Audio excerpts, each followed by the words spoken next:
Vamos a pasar entonces a ubicarlos rápidamente en Lucas capítulo 19. Seguimos avanzando. Ya el capítulo final, el 24, está ahí a puertas de llegar. Si Dios permite, el siguiente año, 2025, si así lo quiere Él, estaremos terminando esta serie. Y nos seguimos deleitando. Estamos a casi nada de entrar a Jerusalén, que es la última semana del ministerio terrenal de nuestro Señor Jesucristo. Quedamos el domingo pasado en que el ciego vio, que no es una broma que hacemos, sino realmente el ciego vio, incluso vio algo que los demás no pudieron ver con sus ojos espirituales. Y nos encontramos delante de una historia de un hombre que tenía ojos biológicos sanos, pero algunos aspectos no podía ver. Es la historia de Zaqueo, capítulo 19, versículos del 1 al 10. Capítulo 19, versículos del 1 al 10. ¿Cómo lo hacemos en esta casa? Cuando la palabra del rey se lee, la audiencia se pone de pie por honor y reverencia al rey de reyes que cantábamos hace un momento. Y el último versículo, es decir, el 10, lo vamos a leer a una sola voz, como un solo pueblo. Leo para ustedes la palabra del Señor desde la versión Nueva Biblia de las Américas. Dice así la palabra del Señor. Cuando Jesús entró en Jericó, pasaba por la ciudad, y un hombre llamado Zaqueo, que era jefe de los recaudadores de impuestos y era rico, trataba de ver quién era Jesús, pero no podía a causa de la multitud, ya que Zaqueo era de pequeña estatura. Corriendo delante se subió a un árbol sicómoro y así lo podría ver, porque Jesús estaba a punto de pasar por allí. Cuando Jesús llegó al lugar, miró hacia arriba y le dijo: Zaqueo, date prisa y desciende, porque hoy debo quedarme en tu casa. Entonces él se apresuró a descender y lo recibió con gozo. Al ver esto, todos murmuraban: ha ido a hospedarse con un hombre pecador. Pero Zaqueo, puesto en pie, dijo a Jesús: Señor, la mitad de mis bienes daré a los pobres, y si en algo he defraudado a alguien, se lo restituiré cuadruplicado. Hoy ha venido la salvación a esta casa, le dijo Jesús, ya que él también es hijo de Abraham. Juntos.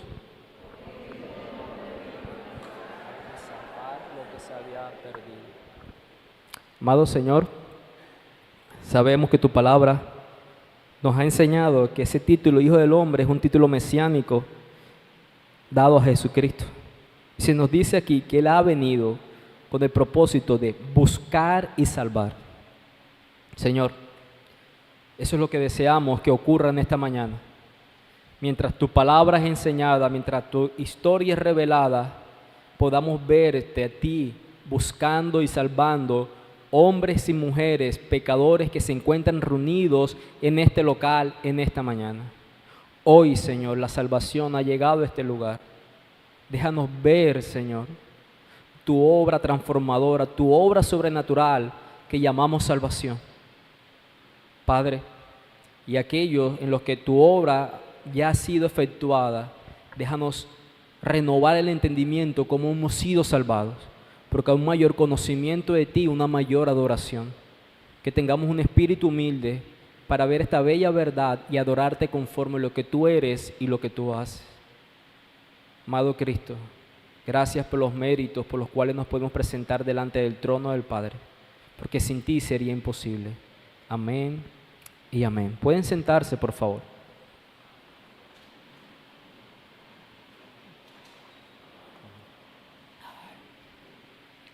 El título de este sermón es esa afirmación que Jesús hace tan categóricamente: hoy ha venido la salvación a esta casa.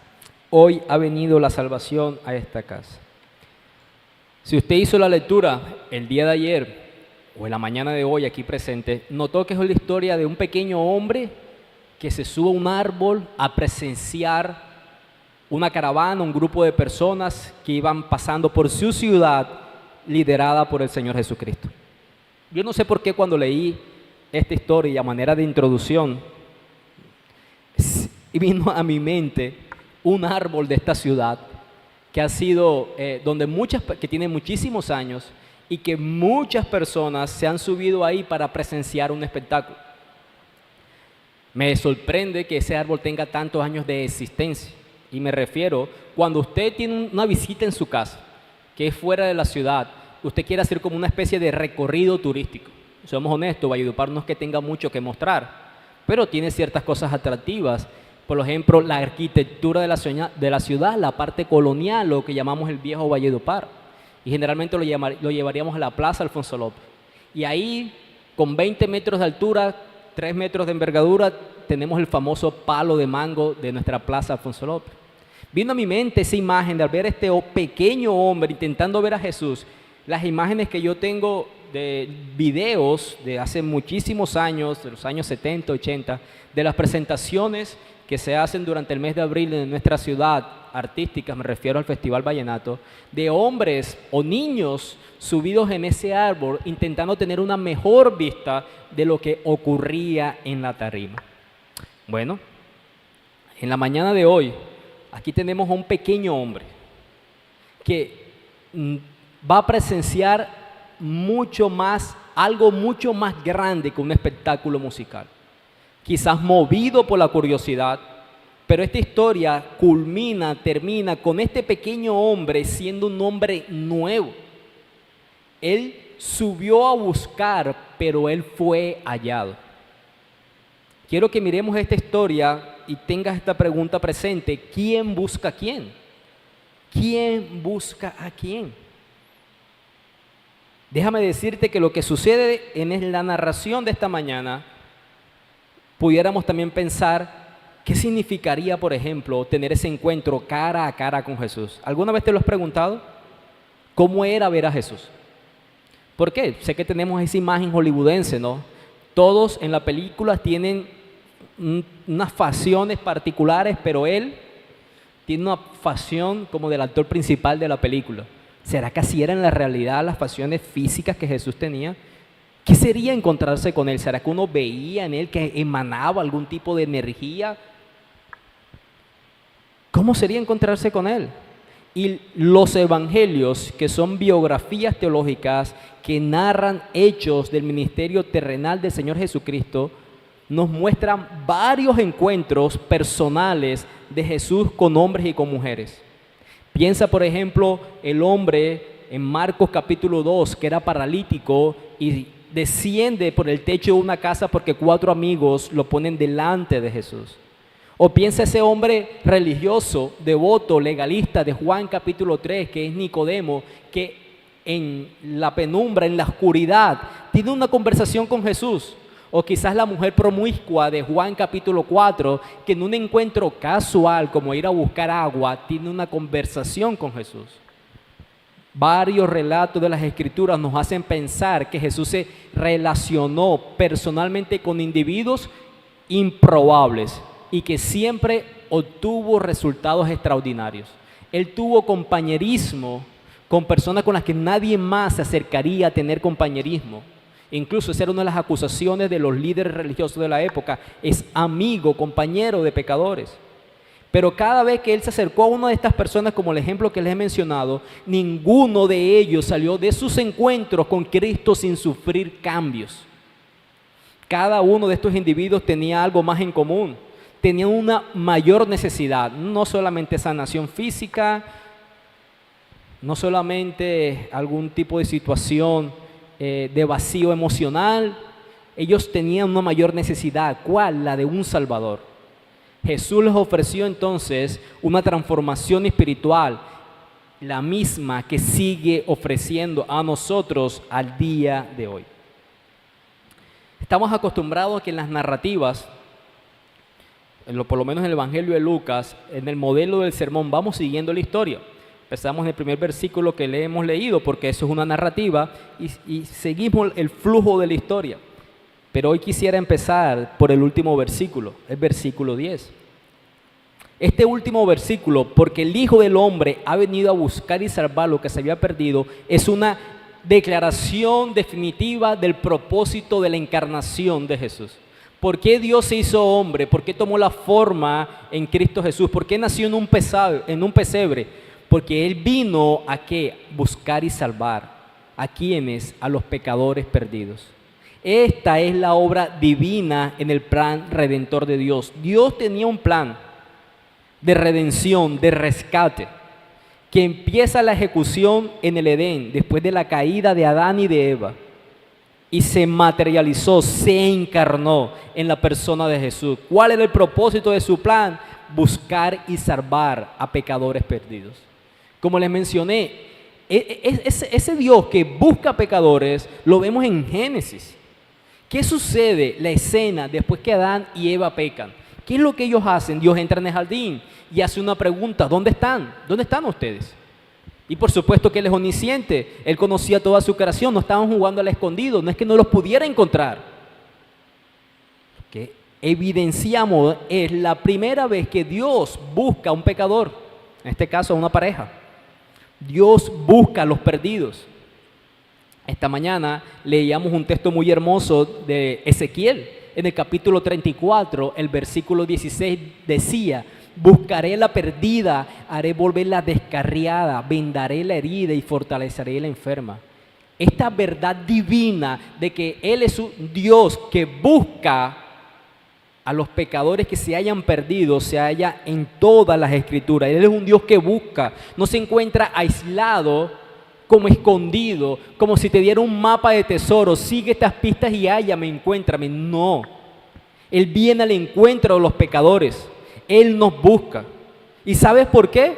Porque su misma palabra nos enseña, por ejemplo, en Romanos 3:11, que ningún hombre busca a Dios. Ningún hombre y mujer busca a Dios. ¿Por qué? Porque no somos capaces, ni mucho menos estamos dispuestos de buscar a Dios. Él está más allá de nuestro descubrimiento humano, nuestra propia capacidad humana. Tiene que ser Él que venga a buscarnos. Esa es la historia de la Biblia, esa es la historia de la encarnación de Jesucristo. Él busca pecadores. De eso se trata la historia de Lucas 19. Y si usted fuera un judío de la época que viviera en Jericó y usted estuviera allí, eso hubiese sido un completo shock. Porque este hombre, como les espero mostrar, Zaqueo, era un hombre con el que nadie se quería relacionar, ni mucho menos se iba a relacionar el Mesías Redentor de Israel. Él más bien debería excluir a esa clase de pecadores, a esa clase de hombres. Pero, como les mencioné, cuando orábamos, ese título, el Hijo del Hombre, que es un título mesiánico que se da en el libro del profeta Daniel, enfatiza la humanidad y la gloria del Señor Jesucristo. El versículo 10 menciona: Él ha venido. ¿En qué momento? Cuando en su nacimiento, en su encarnación. Eso cantábamos hace un momento, ¿no? Que es una época precisamente que usamos culturalmente para recordar, conmemorar el nacimiento de Cristo, esta época de diciembre. ¿Con qué propósito? Cuando usted quiera preguntarle por qué queremos recordar esta obra, porque es que es la época donde podemos tener licencia para perder nuestra dieta alimenticia, no. Porque es una oportunidad para recordar y considerar que Él se hizo hombre para buscar y salvar. Estoy dando énfasis en esto, porque es lo relevante de la historia. Tan relevante es que esa palabra perdido, quiero que sepas qué significa. Significa arruinado o destruido. Esa palabra en el original perdido no significa como alguien que está buscando una dirección, que usted lo mira, que mira por un lado y para el otro y necesita un GPS para ubicarse. Que Él venga a buscar a los perdidos no quiere decir que Él viene a buscar a los desubicados. Él viene a buscar a los que están desubicados, a los que no tienen un propósito en su vida. No, Él viene a buscar a los que están arruinados, destruidos hasta la muerte. Por eso la Biblia nos llama que sin Cristo estamos muertos en nuestros delitos y nuestros pecados.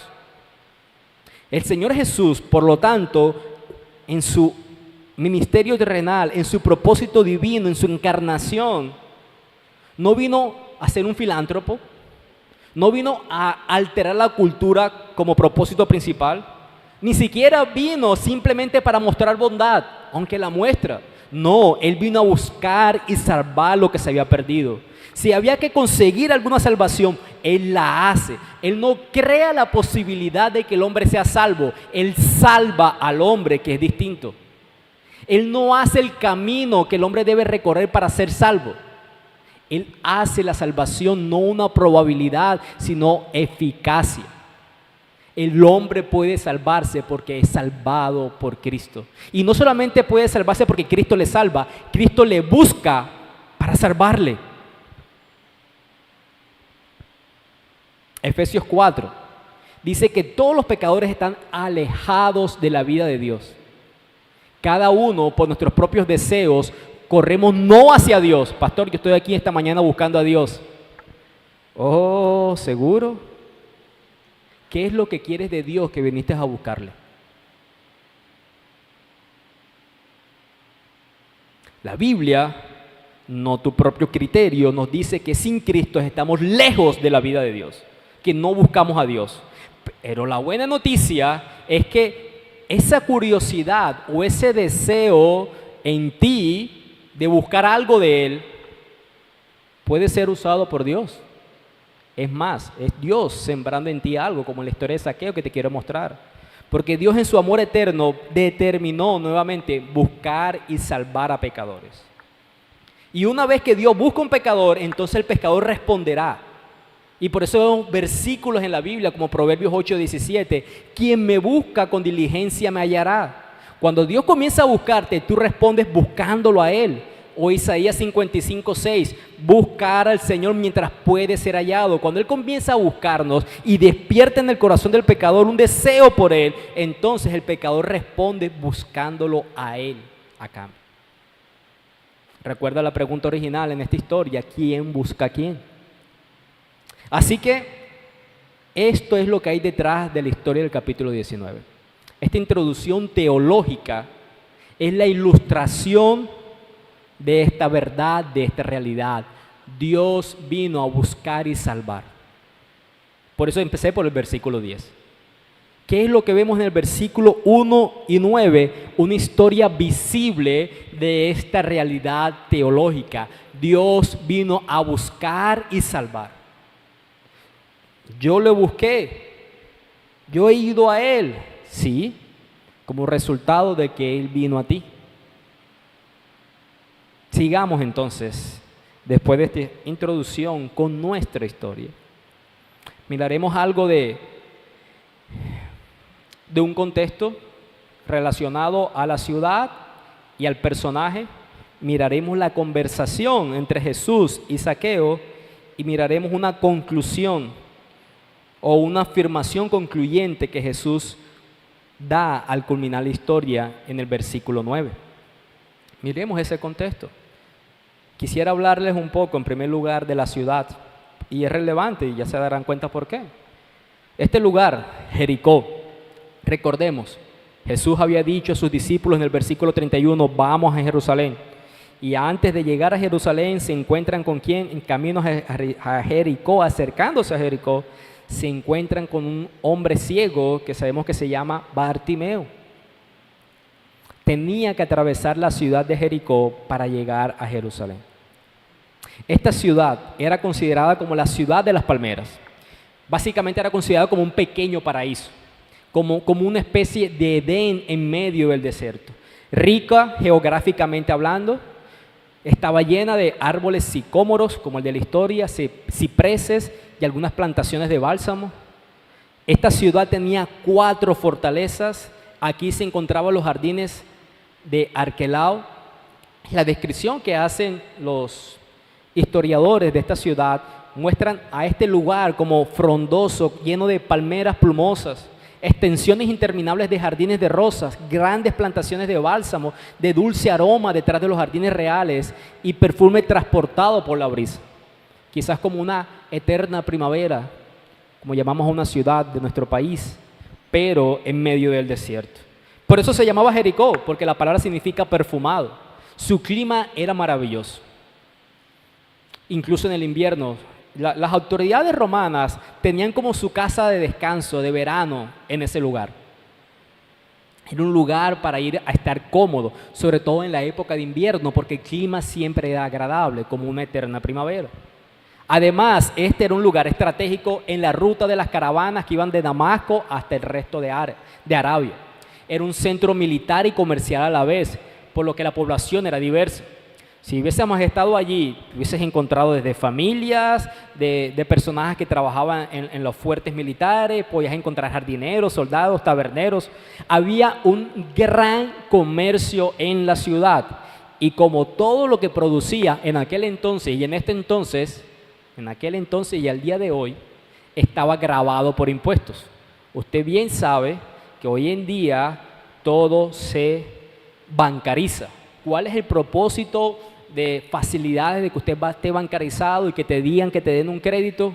Es que es la manera de regularte, supervisarte para cobrarte los impuestos.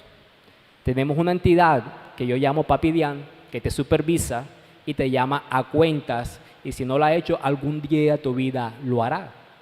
Todos estamos llamados a hacerlo. Este era un lugar estratégico para cobrar impuestos. Gran lugar comercial, gran lugar de personas adineradas. Por lo tanto, entre más dinero había, más impuestos recaudabas. Paraíso para aquellos extorsionadores conocidos como publicanos. Hemos hablado de ellos en otros momentos. Ahora, esta ciudad estratégica presenciaba muchos desfiles o procesiones. No solamente el que estamos viendo de Jesús, no. Esta es una más de las que siempre no ocurrían. Como era la última parada de camino que tomaban los peregrinos desde Galilea y Perea hacia Jerusalén. Recuerden, en Jerusalén se encontraba el templo. Habían algunas festividades establecidas en la ley de Dios que tenían que irse a celebrar en el templo. Si usted era un creyente judío, tenía que presentarse en esas festividades en el templo. Entonces, en esta ciudad era la última parada donde llegaban estos hombres y mujeres, familias que viajaban a rendir sus rituales establecidos en la ley levítica. Entonces, los habitantes de Jericó siempre estaban pendientes de estos desfiles, procesiones, de este tipo de personas por diversos motivos. Uno, porque era una oportunidad comercial. Yo puedo tener un producto para poder ofrecerte. Dos, también era una oportunidad comercial para adquirir algo que Jericó no tuviera. Era una ciudad que estaba acostumbrada a este tipo de desfiles de personas. Y en la historia de hoy, entre la multitud, había hombres que se preguntaban quién estaría por allí, qué vendría. En este punto histórico del ministerio terrenal del Señor Jesucristo, de 3 años, se presupone, Jesús era conocido en toda esa área.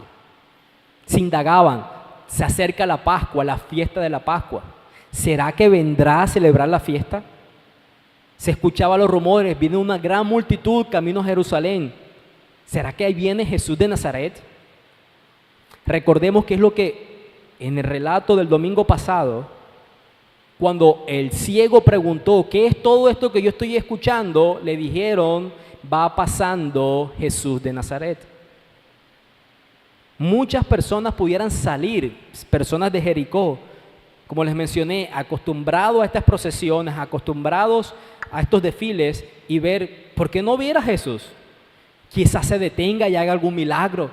Quizás se detenga y nos dé una palabra profética. Quizás se detenga y si yo tengo un niño, ponga su mano y ore sobre él. Muchos curiosos buscaban y querían ver a Jesús. Prácticamente era una celebridad de la época. Si hemos recorrido este evangelio de Lucas, les he dado una afirmación. Prácticamente Jesús erradicó la enfermedad de esta zona geográfica. Enfermo que se encontraba, enfermo que sanaba. Él era alguien conocido, entonces no era extraño que personas como Zaqueo quisieran verle. Muchas personas interesadas en él. Pero la historia ya aquí nos presenta a Zaqueo. Cuando Jesús entró en Jericó, ya vimos a Jericó, pasaba por la ciudad. ¿Por qué pasaba? Camino a Jerusalén, a la festividad de la Pascua. Un hombre llamado Zaqueo. ¿Por qué estaba Zaqueo ahí? Bueno, una de las cosas que les mencioné es porque normalmente la comunidad estaba atenta de estas procesiones de personas o estos desfiles que transitaban por la ciudad. Pero déjame decirte algo de Zaqueo, de su nombre. Yo sé que algunos acostumbramos, y ha sido una cultura también en medio nuestro, ponerle nombre a nuestros hijos que tengan algún tipo de significado, ¿no? Y uno puede pensar que Zaqueo viene de saquear, pero no. Zaqueo significa justo o puro. Qué curioso, ¿no? Parece que cuando sus padres lo tuvieron, quizás lo nombraron, le habrán pedido al Señor, Señor, queremos que hagas de él un hombre justo, que sea un hombre de justicia, que sea puro, que sea recto, que ande en tus caminos. Pero la historia nos cuenta que árbol que nació torcido, pues no enderezó. Déjame contarte un pequeño paréntesis, que no tiene que ver con la historia, tiene que ver con los nombres que te asignan. Yo no sé cuántos de ustedes saben que yo me llamo Pedro Emmanuel, aunque nunca utilizo el Emmanuel porque me recuerda cuando me regañaban que era niño. Hasta que llegué al cristianismo entendí lo que significaba Dios con nosotros. Es un título que se le da a Jesús, lo cantábamos hace un momento. Me parece muy curioso cuando he llegado a algunas oficinas y la gente me dice, te llamas Emmanuel, y me miran como un asombro. Pero si tengo que presentar mi documento, mi cédula termina en 666. Entonces, me parece interesante la cara de las personas ver el Emmanuel con el 666. Supersticiones que yo espero que ninguno de ustedes tenga ese número ahí en medio de esos. Es solamente para decirle que los nombres son un significado de una palabra, pero no necesariamente definen a la persona. Pero no se quede asustado ahora que el pastor termina en 666. ¿Qué clase de pastor tiene usted? Volviendo a nuestra historia, lo que es verdaderamente relevante. Luego de que les he dicho cuál es el nombre de esta persona, conocemos por su oficio, por como la Biblia habla de los recaudadores de impuestos, que son hombres pecadores. Jesús en Mateo 18 dice, a aquel que no se arrepienta de sus pecados, tenlo como un gentil y como un publicano, como un pecador. Esa afirmación de ser un publicano era sinónimo de ser un pecador. Pero se nos dice no solamente que él era recaudador de impuestos, publicano, sino que era el jefe de los recaudadores de impuestos. Ya te mencioné cómo funcionaba el sistema de cobranzas de impuestos de aquella época y hemos hablado acerca de esto. Roma había invadido a Israel. Roma toma una serie de personajes que son estos cobradores de impuestos y les dice, mira, tanto por ciento para mí me debes dar, de ahí para allá todo es tuyo. ¿Se podrán imaginar esa licencia que tenían estos hombres para cobrar impuestos? Muy parecido a los nuestros, impuestos al capital, a la renta, a la profesión, a los animales, impuestos por todo, impuestos por tener impuestos también. Y la manera en que ellos lo cobraban no eran con oficinas judiciales como DIAN, eran con matones a su cargo. Ellos tenían su propio ejército de cobradiarios que llegaban en sus propios vehículos, es decir, a pie, para cobrarte persuasivamente lo que según la ley de ellos tú les debías. Y si te quejabas, te cobraban más por quejarte. Este hombre era jefe de toda esa cuadrilla, de todas esas personas en esta ciudad. Si los cobradores de impuestos, los publicanos eran ricos, ahora imagínate el jefe. Por eso el texto dice que era rico, sumamente rico. Nuevamente, el descrédito que este grupo poblacional tenía no es el que tiene tu vecino que te hizo trasnochar toda la noche y que ni siquiera te dio cena de la que preparó. No es como el descrédito que tenían unos vecinos de mi cuadra en mi infancia porque nos gustaba jugar fútbol a las 10, 11 de la noche y le pegábamos el portón y yo no sé por qué se molestaba porque lo levantáramos con un balón a las 11 de la noche al pegar al portón. No es el perro que va y que sale y que nunca lo sacan y llega a tu casa y siempre se ensucia en la puerta de la calle. No es ese tipo de descrédito superficial que podemos tener de un grupo poblacional de las personas. No es nada superficial, era un odio profundo hacia este tipo de individuos, porque ellos eran judíos, cobrándoles impuestos judíos a favor de una nación que los había invadido. Era un odio profundo. Así que ver que ese individuo prosperaba afligiéndote a ti mismo, que era su compatriota, en el corazón del resto de la población, nos hace pensar que el descrédito era difícil de cuantificar. ¿Qué tan aborrecibles eran estos hombres? Pues según lo que ellos cobraban y según lo que ellos prosperaban. Si era muy rico, pues más rabias tenías, porque sabían que se había enriquecido bajo el yugo en el que te tenían. Eso es manera de contexto. Era un hombre jefe, era rico. Ahora, quiero que veamos la motivación de Zaqueo. Porque el texto nos dice que trataba de ver quién era Jesús. Este hombre, que seguramente tenía una gran propiedad, seguramente era bonita, que tenía un trabajo de buena remuneración económica, Se nos dice que era de baja estatura, tenía el deseo de ver a Jesús. Él trataba de ver quién era Jesús. ¿Por qué? Porque tenía un deseo de verlo. Y eso en sí mismo es importante. Porque no todo el mundo quiere ver a Jesús, ¿no? Aquí hay muchas personas sin Jesús, pero quizás tengan un deseo, les decía al inicio, por razones equivocables, de verle, de escucharle. ¿Cuáles serían las motivaciones de Zaqueo? Una buena pregunta. Yo creo los comentaristas divagan un poco en cuáles son las razones, porque no es evidente, pero posiblemente una de las razones era la curiosidad. Ya les mencioné, Jesús era un personaje popular de la época. Quizás no quería perderse de alguno de los milagros que Jesús hacía. Quizás era como el gato, curioso, y se trepaba. O quizás puede haber una conexión. Dentro del grupo de los apóstoles de Jesús había uno que se llamaba Leví, Mateo, que era cobrador de impuestos.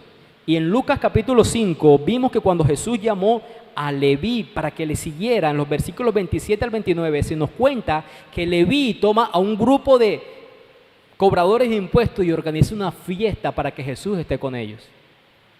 Él estaba experimentando una nueva realidad y él sabía que personas como él, que pertenecían a esa empresa de cobrar impuestos, también le necesitaban. Quizás se regó dentro de los cobradores de impuestos, dentro de las personas que tenían ese oficio. Jesús ha llamado y uno de los nuestros ahora pertenece a él. Y Jesús le ha amado y este hombre renunció a todas las cosas por seguirle. Es posible que esos rumores, cuentos llegaran a Zaqueo. Quizás puede haber una leve conexión en eso. Sabía que Jesús, a diferencia de toda la población, por lo menos no hacía acepción de ello, no lo rechazaba. Decía, este es un hombre que tiene compañerismo con nosotros. Algo de lo que los cobradores de impuestos no disfrutaban. Ellos no podían tener un espacio social en su comunidad. Ellos eran vistos en la misma escala que las prostitutas y los ladrones. La ley decía, la ley rabínica, si usted había ofendido a un cobrador de impuestos, usted no debía pedirle perdón. Eso era pecado, pedirle perdón a un cobrador de impuestos. Entonces quizás este hombre tenía un deseo curioso de ver quién era ese hombre que se relacionaba con esta clase de personas, con ellos mismos, con la gente de su empresa, con la gente de su gremio. Pero Zaqueo, aunque tenía este deseo de ver a Jesús, tenía dos problemas. La multitud era demasiado grande y él era demasiado pequeño. Se me ocurrió una serie de chistes que sufrí en mi propia vida en relación al tamaño, pero no es un lugar para contar chistes. Era un hombre pequeño, con eso basta y sobra. Y el texto nos dice que este hombre, en ese deseo de ver, corrió delante del versículo 4. Se subió a un árbol, sicómoro, ya hemos hablado de ese árbol, les decía que puede imaginarse como los de caucho de la avenida Simón Bolívar, una imagen. Y así lo podría ver. Déjame decirte algo que la gente normalmente, mira, tenemos en nuestras culturas una serie de hábitos reconocidos como normales. Por mucho compañerismo, afecto que nos tengamos, ninguno de nosotros nos visita, llega, se quita los zapatos y pone los pies sobre la mesa. Eso es algo que los hijos hacen en su propia casa y a una expensa del regaño de la mamá. Ninguno de nosotros llega a un lugar y se quita los zapatos así como si estuviera en su propia casa. Bueno, en esa época había una serie de particularidades que tampoco ellos vivían porque eran mal vistos. Una de ellas era correr.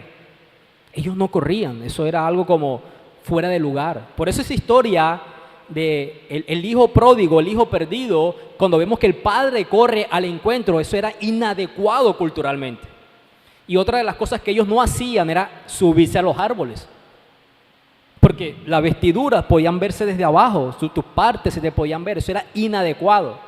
Pero este hombre no tuvo eso a consideración, corre, se adelanta, se sube al árbol, evitando cualquier tipo de prejuicio con el que ya era tratado.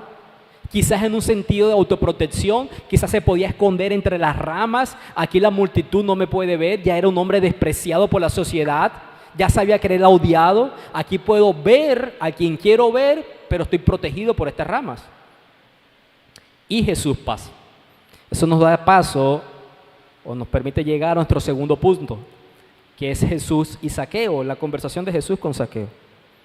Déjame decirte 3 verbos que el versículo 5 menciona. Cuando Jesús llegó al lugar, miró hacia arriba y le dijo. Jesús llegó, miró y habló. Jesús llegó, miró y habló. El domingo pasado estuvimos hablando muchísimo de cómo Jesús se detuvo, ¿no? Y ordenó que le trajeran a ese ciego. Pero que Jesús llegue al lugar es notable en sí mismo.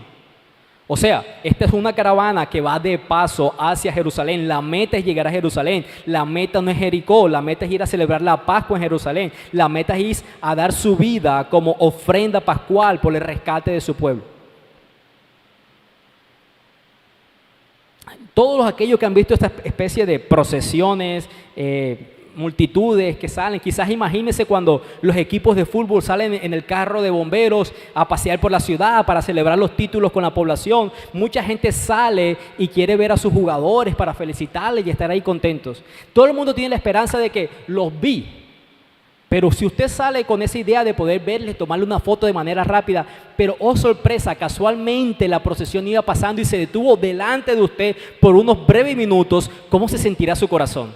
Tenía el deseo de verles y providencial, casualmente se detuvo justo delante de usted.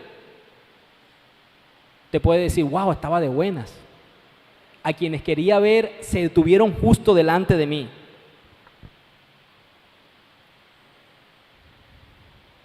Imagino a Zaqueo, wow, yo tenía la curiosidad de verle a lo lejos.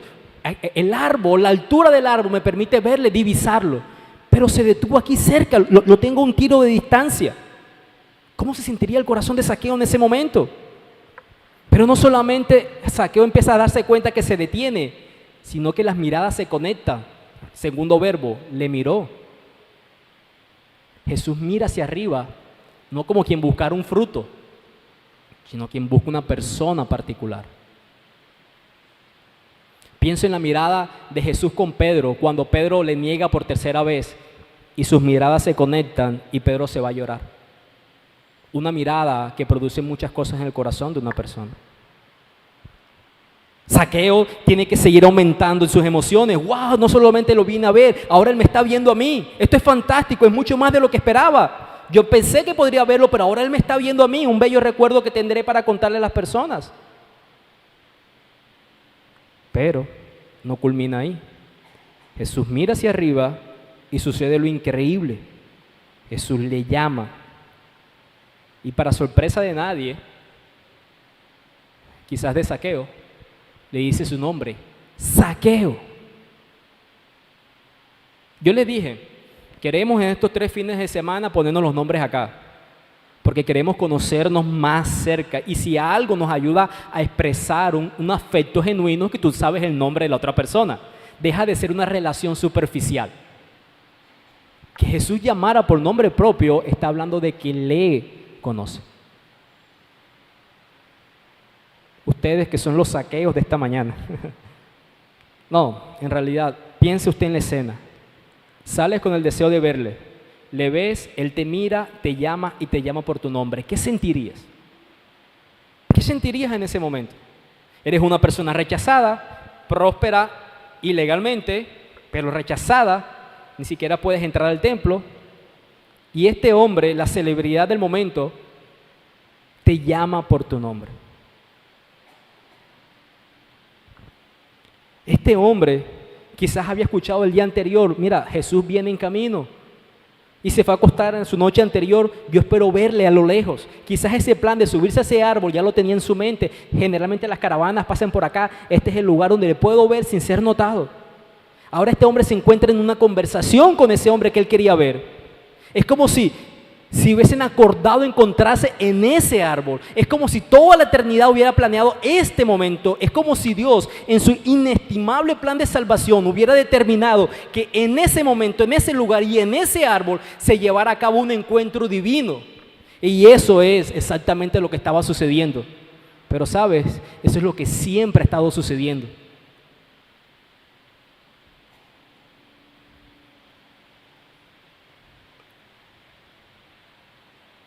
Yo tengo una Biblia aquí guardada, si la ven a veces dando vuelta por ahí, dice Biblia de referencia Thompson. Muchos conocen la historia de esa Biblia. Y es una Biblia que le tengo muchos afectos, porque la persona que me evangelizó me daba con ella en la cabeza, literalmente. Y me la regaló. Es una Biblia que está deshecha, de muchos años, como del año 90 y pico. Pero es un recordatorio. Ese es mi árbol de sicómoro. Es un recordatorio del encuentro que uno tiene con el Señor. ¿Usted puede pensar en el suyo?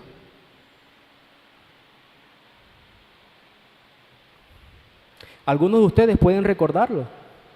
¿Cuál fue el lugar donde alguien le predicó por Cristo? Para algunos es este lugar. Para algunos de las personas aquí presentes a quien Dios usó para tener ese encuentro con Él, de la verdad de Él, que Él viene a rescatar a pecadores y que usted se dio a sí mismo como un pecador y encontró y el Señor le halló en su gracia y le salvó. No son asuntos casuales, hermanos. Son encuentros divinos determinados por su plan de salvación. Déjame mostrarte un poco más. Te mencioné unos personajes en conversaciones. Juan capítulo 4, esta famosa mujer promiscua, la que tenía no sé cuántos maridos y el que tenía tampoco era su marido. El capítulo 4 empieza diciendo, por tanto, cuando el Señor supo, Juan capítulo 4, que los fariseos habían oído que él hacía bautizaba más discípulos que Juan, aunque Jesús mismo no bautizaba, sino sus discípulos, salió de Judea y se fue otra vez para Galilea. Y él tenía que pasar por Samaria. No, geográficamente él no tenía que pasar por Samaria. Como los samaritanos eran enemigos de los demás judíos, ellos se desviaban, los judíos se desviaban, no les gustaba pasar por Samaria. Ellos veían esa raza como una raza maldita. Él no tenía que pasar por Samaria, pero él pasa por Samaria. ¿Por qué? Porque llega a una ciudad de Samaria llamada Sicar, cerca de la parcela de tierra que Jacob dio a su hijo José, y allí estaba el pozo de Jacob, un pozo, no un árbol. Y tiene el encuentro con esta mujer que ustedes conocen. El Rey de Reyes tiene orquestado planes divinos de salvación para cada uno de nosotros. Siempre ha sido así. Para algunos puede ser nacer en el seno de un hogar cristiano cuyos padres le han compartido el Evangelio. Significa que el papá y la mamá que tú tienes, que te han hablado del Evangelio, han sido el instrumento con el que el Señor ha querido tener ese encuentro contigo.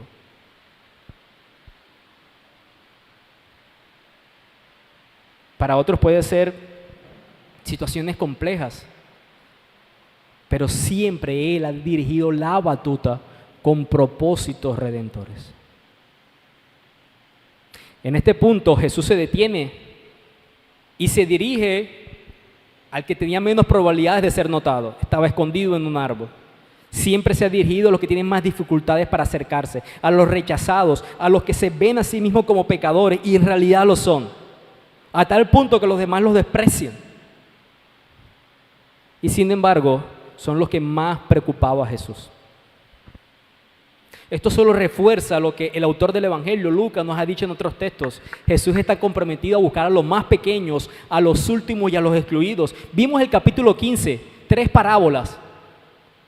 Una oveja perdida, una moneda perdida y un hijo perdido. Y el patrón era que el encuentro hallaba felicidad en el que lo buscaba. ¿Recuerdan esa historia? ¿Recuerdas la pregunta que te dice quién busca a quién en esta historia? ¿Lo tienes claro ya? ¿Quién busca a quién? ¿Zaqueo buscaba a Jesús o Jesús le buscaba a él? Zaqueo, date prisa y desciende, porque hoy me voy a quedar en tu casa. Ese hoy me voy a quedar o hoy debo quedarme en tu casa es, Zaqueo, mira, me estoy autoinvitando, pero si tú no quieres, no hay problema. No, ese era un imperativo. Hoy debo quedarme en tu casa. Y si usted se pregunta que si era la cultura de la época el autoinvitarse a los hogares y se sienta preocupado por eso, no era la costumbre de la época. Pero Jesús, cuando nos llama al encuentro con Él, no nos da la sugerencia que nos encontremos, nos da la orden: ven a mí con un corazón contrito y humillado. Y si tú te sometes a ese llamado, le encuentras. No es una sugerencia. Entonces este hombre se apresuró a descender, dice el versículo 6. Y dice que lo recibió con gozo. Este hombre no tenía nada claro lo que estaba pasando, pero sí tenía alegría en su alma por lo que estaba sucediendo. Él no comprendía por qué era así sido llamado por Jesús. ¿Por qué este hombre me está llamando a mí? Sí, yo puedo haber escuchado la historia de Leví, pero ¿cómo es posible que nos encontráramos en este árbol? Yo solo quería verlo a lo lejos, pero él vino a mí y me miró y me llamó con mi no propio nombre. Produjo en él una alegría en su alma. Esta historia nos hace quedar muy claro que cuando te encuentras con Jesús, cuando Jesús te encuentra, es la mejor manera, es la manera adecuada de decirlo. Cuando Jesús te encuentra, te cambia el corazón. Cuando Jesús te encuentra, te cambia el corazón. El versículo 7 nos dice entonces que empezaron los murmullos, lo habitual, las quejas. Cuando Jesús tomaba un pecador que la sociedad rechazaba como pecador, ¿qué hacía la sociedad? Murmuraban, particularmente los fariseos y los escribas. Así empieza el capítulo 15 de estas tres historias, de la oveja perdida, la moneda perdida y el hijo perdido. Aquellos que murmuraban porque él comía, se acercaba a los pecadores, los fariseos. Era una práctica habitual. No les gusta que Jesús redima a hombres pecadores, al religioso. Al religioso no le gusta que Jesús redima a hombres pecadores. Y son los únicos hombres que él redime a los pecadores. Porque como dice Lucas, mira, los médicos, los enfermos no tienen necesidad de médicos. ¿Quién busca a los médicos? Los que están enfermos. Y la noticia es que estás enfermo en tu alma y Jesús es el único médico para tu alma.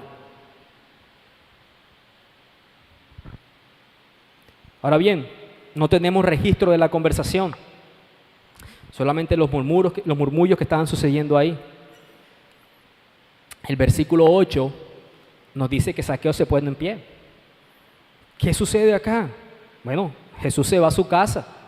¿Qué pasa en esa conversación? Llegaremos al cielo y entre los personajes que queremos conocer, cuando veamos a alguien chiquito, bueno, ese es Zaqueo, seguramente será identificable en su tamaño, por como es identificable en su tamaño en esta historia.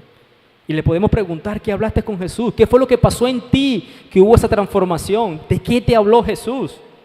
No conocemos la conversación, pero estoy seguro que no estuvieron hablando de qué también le había ido a él en su negocio. Estoy seguro que no estuvieron hablando de cuál es tu propósito de vida. ¿Por qué crees que por qué crees que el Padre te ha dado vida? ¿Para qué fuiste creado? ¿Cómo se encuentra la familia? Me lo imagino como hablaba con aquellos hombres que le indagaban acerca de la vida eterna, hablándole de la ley, mostrándole por medio de la ley su condición caída y su necesidad de salvación. Y aquí la historia cambia, dice el pastor John MacArthur. El ladrón se ha convertido en dador. Y cuando Jesús da esa explicación concluyente, si quieres saber lo que ha sucedido aquí, la salvación ha llegado a esta casa. Ese es nuestro último punto, esta explicación concluyente. No sabemos cuánto tiempo pasó, no sabemos si Jesús se quedó unas cuantas horas en la noche o si fue el siguiente día en la mañana. No lo sabemos, pero la escena, el telón, abre nuevamente en el versículo 8. Y aquí está Zaqueo. Y nos dice el versículo 8 que puesto en pie, dijo a Jesús, Señor, y ahí quiero detenerme. ¿Vieron lo que Zaqueo está pronunciando en sus labios? La Biblia nos dice, lo que está en tu corazón sale de tu boca. Si entiendes la salvación, como espero que la entiendas, entenderás y recordarás que cualquiera que confiesa a Jesús como ¿qué? Como Señor. ¿Y qué está diciendo Zaqueo? Señor. Él está reconociendo que el que tiene delante de él es el Mesías anunciado, es ese hijo de David, es ese quien merece total rendición de nuestras vidas a él. Esta, hermanos, es una transformación dramática. De ladrón y extorsionador profesional a filántropo en un solo día, dice el pastor John MacArthur. Y Jesús dice en el versículo 9 esa conclusión o ese veredicto, esa explicación concluyente. Hoy ha venido la salvación en esta casa. ¿Cómo Jesús tiene esa garantía de que hoy, en ese momento, ese hombre fue salvo? ¿Cómo Jesús puede saber eso? ¿Cómo lo pudiéramos saber? Porque Él es Dios. ¿Y cómo lo pudiéramos saber nosotros? ¿Cómo sabemos que alguien puede ser salvo?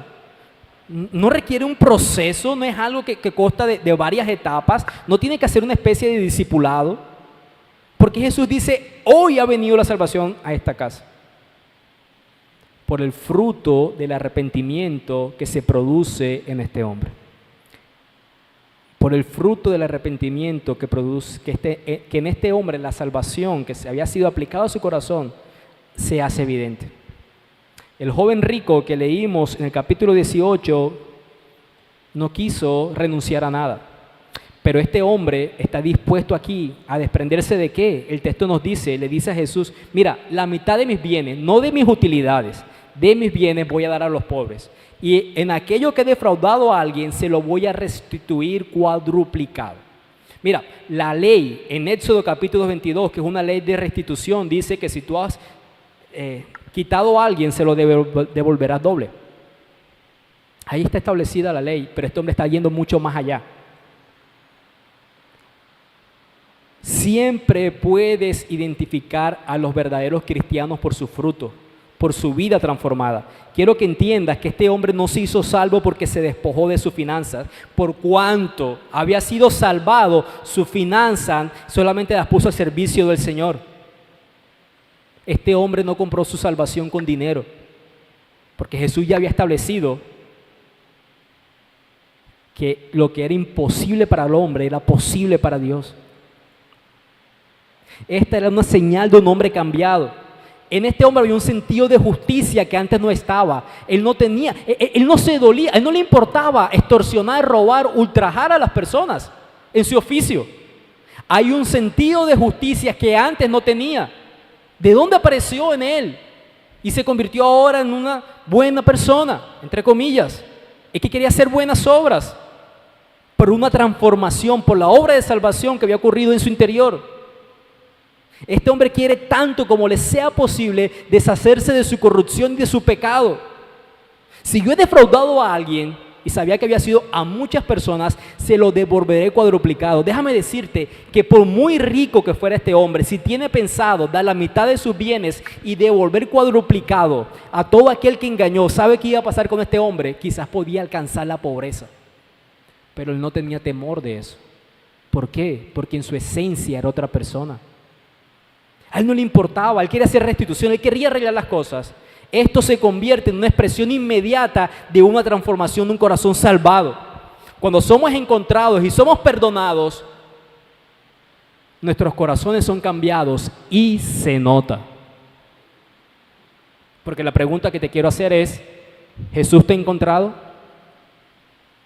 ¿Jesús te ha encontrado?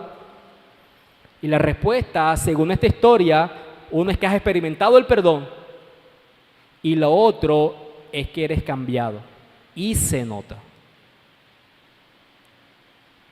El domingo todos notamos que hemos sido cambiados. Siempre les he dicho, se visten bonitos y hasta la aureola nos brilla a todos acá.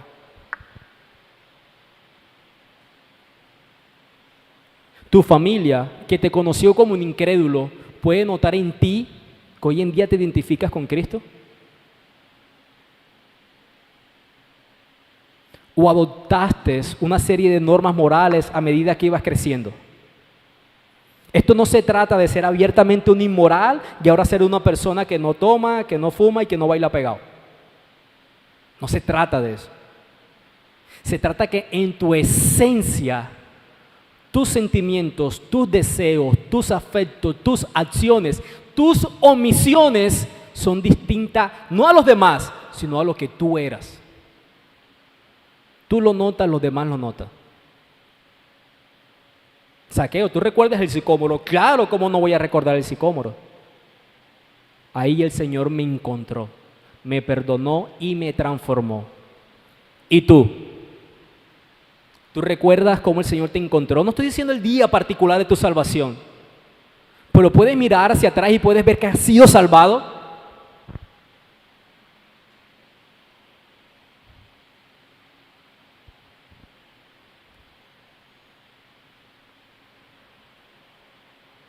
La salvación llegó en un día. ¿Saben por qué? Porque la salvación llega donde el Salvador habita, donde el Salvador mora. Y se demostró que se trataba de una transformación tan dramática que era inconcebible que este hombre pudiera cambiar tan totalmente y tan rápido.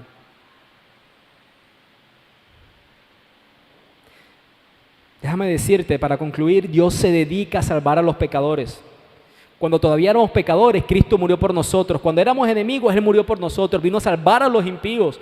Y esto es exactamente lo opuesto a lo que cualquier tipo de religión del mundo te ofrece. Porque te ofrecen que estás bien con Dios por tus acciones, por tu bondad, por tu rectitud. Pórtate bien y eres un buen hombre y eres aceptado por Dios. No, no es así. El Evangelio es para aquellos que saben que son pecadores y necesitan misericordia y gracia. Y si eres el peor pecador del mundo, Dios puede salvarte para mostrar su misericordia. Jesús vino a salvar a los pecadores. Él busca y salva.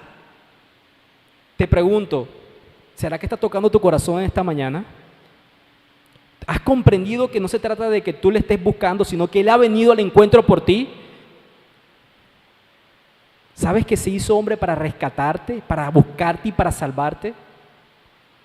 ¿Y qué tal que si el día sea hoy para ti? Hoy mismo, en este momento, puede ser transformado. ¿Cómo? Responde abrazándolo, yendo a Él, confesándote delante de Él, con un corazón contrito y humillado, reconociendo que fuera de Él no puedes ser salvado por Dios, reconociendo que en ti no hay una rectitud suficiente para tener una relación con el Señor.